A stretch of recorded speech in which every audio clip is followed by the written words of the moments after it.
Hi guys, it's Databits here reporting from the 100 Acre Wood. That's right, it's right behind me. Today's video is about a turntable, a very special turntable that was made in the mid to late 60s, and it was made in England. What's really unique about it is the fact that it is a belt-driven turntable, and the belt is on the outside of the turntable, not in the middle or on the inside of the turntable like most modern belt-driven turntables. So I'm going to show you how I fixed it, and then we're going to demonstrate it. I think you'll like it. Some of you guys may even recognize it. So let's take a look. The Connoisseur Type BD2A, made by A.R. Sugden and Company Limited in Brighouse, Yorkshire, England. This particular turntable was made very simply, but very elegantly. This turntable could be purchased in a kit where you could assemble the turntable yourself and therefore save yourself some money on the total cost of ownership. Here are some of the features. We have a standard cue control. As part of the cue control, the turntable does not return automatically at the end of your record. It simply lifts the tone arm and the turntable continues to turn. Kind of a strange yet simple feature. We have our standard movable weight as well as the anti-skating control right there. Over here we have an on-off switch, which has a very unique feature. This feature is a little tiny rubber bumper.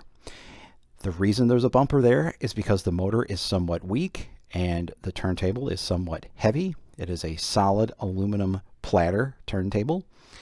So in order to give it a little push to go, they put a little rubber bumper on there. So when I flip it over into the on position, it is actually assisting the turntable in its takeoff. Over here we have a very simple speed control. This speed is controlled by a belt-driven pulley, and by simply moving this lever one way or the other, you're shifting the position of the belt on the pulley and changing the speed simultaneously. There should be a cover that covers up this area right here, but I did not have that cover as part of my purchase. I found this at an antique mall, and in order to get it operational again, I had to do some, let's say, repairs. Minor repairs that they were in fact repairs.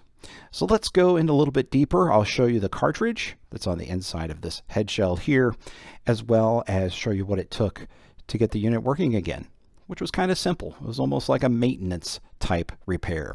So let's take a look at that. My first job was to remove the 4 screws, the motor pulley, and the turntable, which lifts straight up. On the underside of the base, there's a 5-pin connector, which also must be removed. The turntable plinth or base is made of compressed wood, and alongside the 5-pin audio cable, there is a spring-loaded suspension system. It's designed to reduce vibration and the occasional shaking from nearby passers-by. Here's the underside of the tone arm and the 5-pin audio connector jack. Once freed, the underside of the base reveals the simplicity of the design with only a few core components. Here you can see the power switch, the cue mechanism, the drive motor, and the dry-rotted rubber motor isolation mount, which no longer will hold the motor with any rigidity.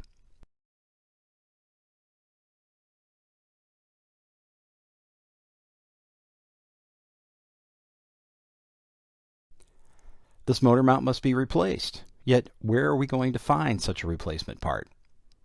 The answer? O-rings from my local hardware store. These are size number 8.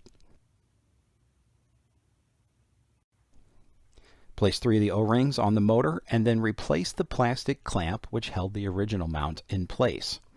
The O-rings strap to 3 plastic hooks on the bottom of the chassis. Then we tighten 2 screws on the top side, which we loosened earlier. Easy repair.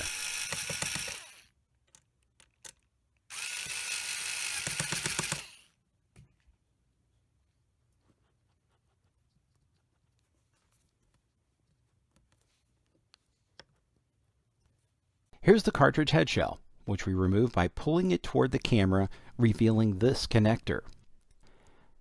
The cartridge itself is a Sonic Research Sonus magnetic cartridge made in the USA. Here's our pulley, all set and ready to spin with the view of our O-rings holding it steady. Now let's watch the drive system in action for a bit.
It's a happy time. The days are full of fun.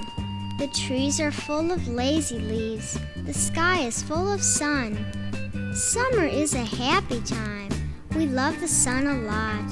But getting cool is happy too when summer gets too hot.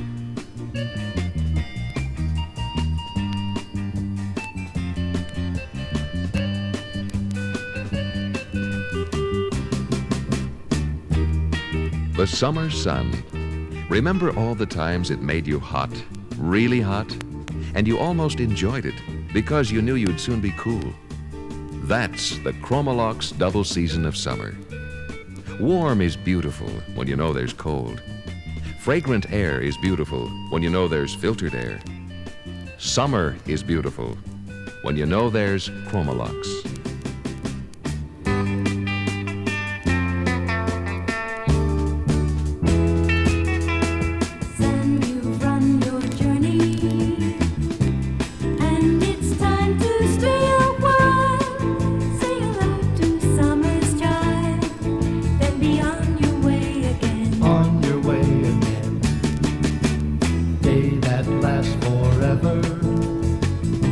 Let me stand beneath the shine. You're so warm upon my mind. And be on your way again. On your way again. We've become so weary of your ways. Can't you see we long for cooler days? Son, you've done your duty.